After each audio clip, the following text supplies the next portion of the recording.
6.5 is on the road at Cisco Partner Summit in Los Angeles. Dan, it has been a whole lot about surprise AI and everything that Cisco is doing in the context of doing business with its partners. Yeah, it's a really important part of the Cisco ecosystem. I think the number was something like 89% of the revenue, $50 billion goes through its partner ecosystem. Pat, one of the biggest and most productive machines in the entire world when it comes to building partners, building channels has always been Cisco. And yet, you're right, they're at this inflection, we're at this AI moment, and it's being rethought, and a lot of that's happening right here in LA. That's right, and whether it's networking, security, data, and everything in between, we even heard about compute, and one of our favorite topics, chips, which was great. But the bigger topic has been, what can we do with AI, and then what does it mean to the workforce, right? There's skilling, there's upskilling, and I can't imagine a better person to talk through that. Welcome to the 6.5. Have you been on this show before? Because I feel like you have, but maybe it's been a long time. Maybe it's because we have met so many times. But welcome to the show, or welcome back to the show. Yeah. Thank you. Yeah, you know, I really enjoyed having the chance to listen to the executives, including yourself. We had some time as analysts with the executive panel. A number of questions actually came your way. You know, people are thinking about work, skilling, upskilling. What's next? And you know, you sort of heard my little introduction. I mean, that is the big thought here. The partners need to reskill. Right. They need to prepare. You know, you've seen Cisco move over 50% recurring revenue now. The business has changed. They need to change with you to stay successful. How are you thinking about a future with AI and its impact on the workforce? So the first thing I'd say is that I think we've recognized for a long time that technology is moving faster than people. And I think we accepted that to a certain extent. And recently, I think there's this realization and this worry that there's a lot more structure we're going to have to put in place to ensure that our people can move with the changes that are coming. And what's so interesting is across industries, I see a lot of worry. I see a lot of partnership as a result of that, which is really good. And so from a Cisco perspective, we're partnering with a lot of our peers, and in some cases, some of our competitors, if you will, to really come together and understand, how do we prepare the workforce? How do we get skills to people in an easier way? By the way, there's an AI solution for AI that we're gonna have to work through. And then given that we're here at Partner Summit and the big announcement that we made yesterday, which is a commitment to invest $80 million in helping our partners continue to build the skills and capabilities that are needed, we think it's an exciting time. I think we've been trying to crack this nut for a long time. Sure. And we haven't had the success that we want to. And I think now the ironic thing is the technology is going to help us to do just that. Yeah, and it's important. I mean, if I look at, you know, I grew up in the Midwest where a lot of jobs moved and people didn't reskill, and it became a pretty big societal issue. And all the research that we've either done or we've seen say there is a fear out there. And there's definitely two sides to the coin here, because I do remember even back in the mid-'80s when desktop publishing meant that we didn't need any more creatives anymore. And even in programming, right? Even back when we were doing machine coding, and then COBOL comes out. Oh my gosh, we have COBOL. We don't need any programmers anymore. And every successive generation of new technology that was going to eliminate all these jobs, we never ended up having enough of those jobs. So I'm curious, any specific, let's say, jobs or role types that you can see, let's say, at the tip of the spear that need to be upskilled or reskilled? Yeah, there's quite a bit. So in the AI ICT consortium work that we did, which is part of the EU-US Trade and Technology Task Force, we actually saw that 92% of roles from a technology perspective will be moderately to greatly impacted, which is pretty amazing. It's a pretty high percentage. It is. You see roles like a business analyst.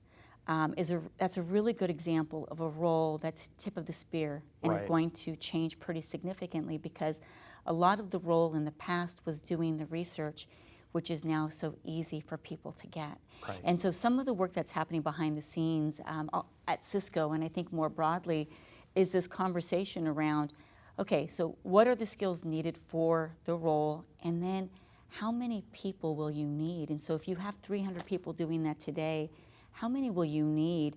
And what are the skills that are needed in another part of the company? And to almost create this adaptive model that I don't think we've ever seen before. Yes, a great industry top-level discussion so far. Let's talk directly about Cisco. Sure. What are some of the programs and strategies that you're putting in place? By the way, I want to reflect that it's all new. We find new things to do with AI every month, every 3 months. So you're almost trying to build a new railroad as it's moving down the line here, and business can't stop. You can't just call a timeout. We're going to do business transformation and start over. Okay, so I'll share just a few things that are going on at Cisco, but first from a context perspective, what we've seen with AI is that largely the conversation is top down. So you see a lot of CEOs in particular pushing their teams to use AI, and I think Chuck talked about this yesterday. That pressure is coming down, but the use cases, especially if you look back over the last, I would say, 18 months, have been a little slower to come. So what we've done at Cisco is we're trying to take both a top-down and a bottoms-up approach. And so there's one experiment in particular that we've run where we have trained a set of employees, helped them to get their green belt from an AI perspective, right, and then basically said to them, tell us how you would change your role. Tell us what you would do differently. And now we're capturing hundreds of ideas from our people. The beautiful thing about that is when you do that, I think you reduce a tremendous amount of fear in the company because people understand, oh, wait a second, I can use this to scale my job. It's not taking my job. And we know there's going to be a variation as it relates to how AI is going to impact roles, but the bottoms up is a big differentiator for us. The second thing that I would say, which is kind of fascinating, is that there's some interesting AI use cases around well-being. And I think the use cases right now are not there, but the next generation is fascinating. And so there's a subset of employees that have basic volunteer to tell us how they're doing. And we ask them questions. Hey, how are you? Did you get good sleep last night? Blah, blah, blah. Interesting. And when they answer, we push them the resources that are most important. When you start to intersect the loneliness epidemic that is out there, right, the power of AI to check in with people and provide resources starts to showcase from a people perspective, there's some really interesting use cases in our future. By the way, I kind of get into these health devices. Maybe I can plug myself into the AI and it can tell me what to do. I don't know. I'm intrigued. I have not heard of this use case, but I'm going to check this out. Yeah, Pat used to be notorious for having views on tech. Now he's just the health guy.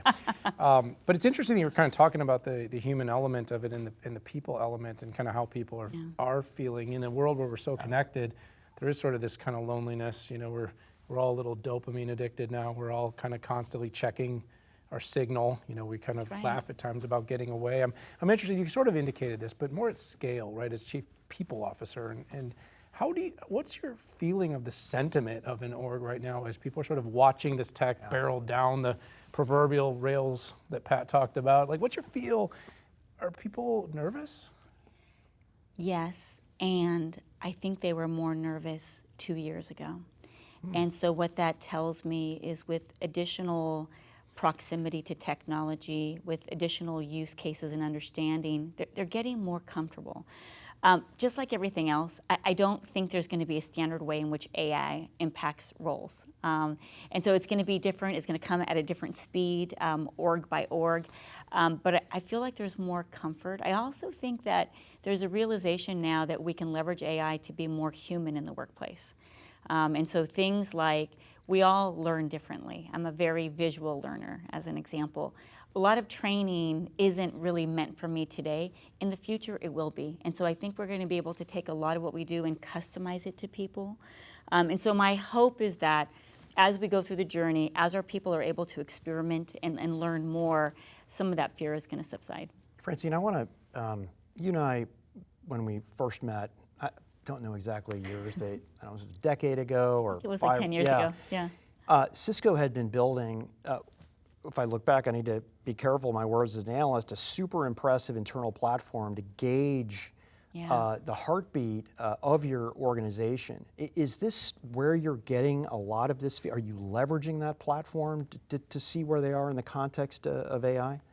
Always. And the first time that we met, I think we also focus on the role of leaders in this sensing and gathering. And so you have your formal elements of listening, and then you have this critical role of the leader. And I think I've said this almost every year now for the past decade, the role of the leader becomes more and more important. And for this topic, having a conversation with your team about where you see roles going, the skills that you think are most important, I think that's going to be incredibly important. And then I think as we have been, we're going to have to be open to the fact that what matters to our people is going to continually evolve. Yes. And so, Patrick, some of what we did like a decade ago, at the time it was good, and we have to change.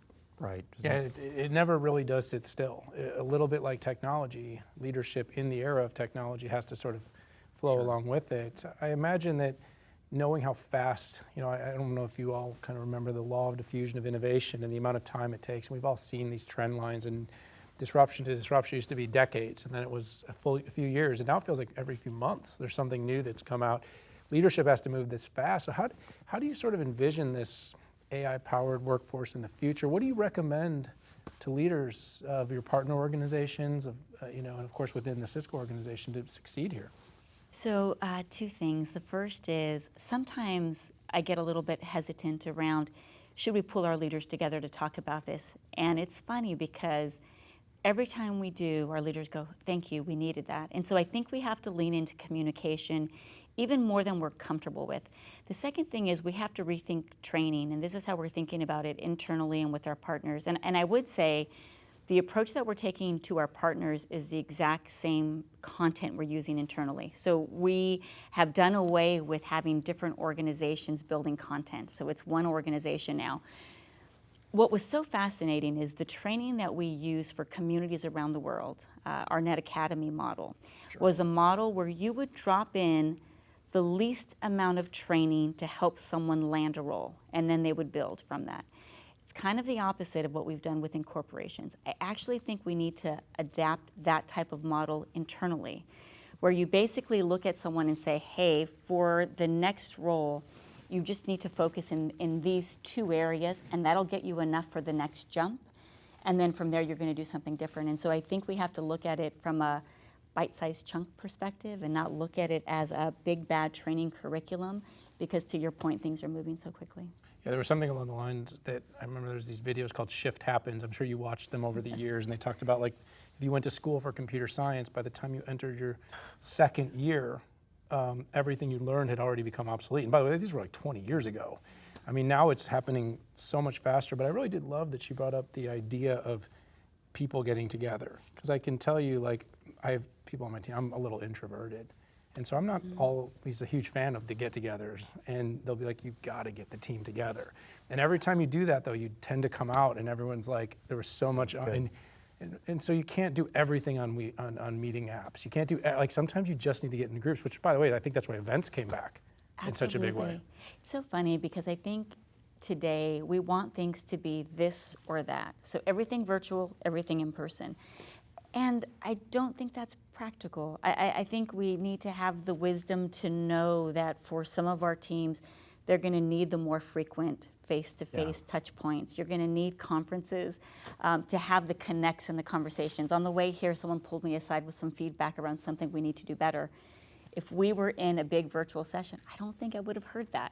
Sure. And so I do think we have to find that balance. Well, and there's just this human nature. And again, I know G2 is working hard to make the virtual experience more lifelike, but it's a long pull. And Cisco said that 5 years ago, even when we were in the midst of the pandemic. I want to drill down on something that you started talking about, which was how leaders can pivot from thinking about titles and roles to skills. And I think I've heard that for a long time, and the ultimate futuristic scenario is that we're bringing teams together based on certain skills, and we just go get stuff done. But how do how do large organizations do that? How do leaders perpetuate and magnify and just make it the way of doing business? So the reason that it doesn't happen today is that large-scale corporations don't always have a good understanding of the skills of each individual or team. So you have that challenge, which is I can't really see the skills of that team. The second thing is it requires leaders to take a bet on folks, because I think there's been this comfort level in the past that if I'm hiring for a cybersecurity analyst, I want someone who's done the role before, and I'm not as interested in the skills. Right. And that's a little bit of something we're going to have to break. Right now we have an example at Cisco where a team is moving from the engineering organization to our CX organization, and it's a team of 100 plus people. And this to me is one of the really cool examples of what I think the future is going to look like. So Patrick, what we'll need to have, and I think AI, ironically, will help us with this, is we do need to have a better understanding of the skills that our people have. Today, a lot of companies look externally sometimes to understand their skills of their people. And then the secondary thing is we're going to have to train leaders now to really distill skills and to be willing to take a bet on someone internally than they would on someone externally. Yeah, and you'll also have to come up with kind of the equation, for lack of a better term, that says these types of skills and even personal characteristics led to an outcome that we wanted, and that's, you know, and then did they do it with style? Meaning, is everybody worn out after they've achieved this, and that's okay, or as an organization that's not okay? We want to have an energy level that's, you know, 50% after we've climbed this Mount Everest and we're looking to the next peak. So I can imagine those algorithms would be, as long as you're capturing that data, AI would actually should be pretty good at figuring out the types of skills that get you the outcome that you're looking for as a business outcome, but also as a human outcome. Sounds like a real world generative pivot table that could be created that would help all of us make better decisions more quickly. You're absolutely right. Yeah. Francine, I want to thank you so much for joining us here today. It was a lot of fun. Appreciate you having us here in LA, and look forward to chatting again soon. Thanks so much. Great to be with you. Great to see you again. Thank you. Thank all of you for joining us here today. The 6-5, we are on the road. We are in LA at Cisco's Partner Summit 2024. Join us for all of our coverage. Check out all the other links. Be part of our community. We appreciate you tuning in. For now, we got to say goodbye. See y'all later. We'll be right back.